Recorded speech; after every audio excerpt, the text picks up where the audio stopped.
അതെ ഇതെന്നിട്ടത് ഇത് ഞാൻ നിന്നെ കല്യാണം കഴിക്കുന്നതിന് മുന്നേ ഞാൻ സ്നേഹിച്ചിരുന്ന ജാസ്മിൻ എഴുതിയ കവിതകളാ.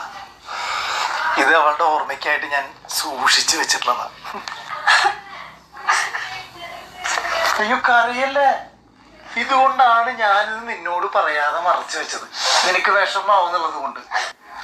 ഇനി കറിയണെന്തിനാ? ഇത് പോയത് കൊണ്ടല്ലേ ഇത്ര നല്ല ഭാര്യനെ എനിക്ക് കിട്ടിയത്.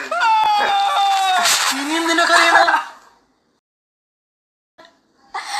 നിങ്ങള് സ്നേഹത്തിന് ഇത്രയും വില കൊടുക്കുന്ന ആളാന്ന് ഞാൻ അറിഞ്ഞിരുന്നെങ്ക എനിക്ക് റഫീഖ് തന്ന കത്തുകളും ഞാനും റഫീഖും സിനിമയ്ക്ക് പോയപ്പോ എടുത്ത ടിക്കറ്റും ഞാനും സുമേഷും ടൂർ പോയപ്പോ എടുത്ത ഫോട്ടോസും നമ്മുടെ കല്യാണത്തിന്റെ തലേ ദിവസമാണ് ഞാൻ കത്തിച്ചു കളഞ്ഞത്. അത് ആലോചിക്കുമ്പോ എനിക്ക് വിഷം സഹിക്കാൻ പറ്റണേ.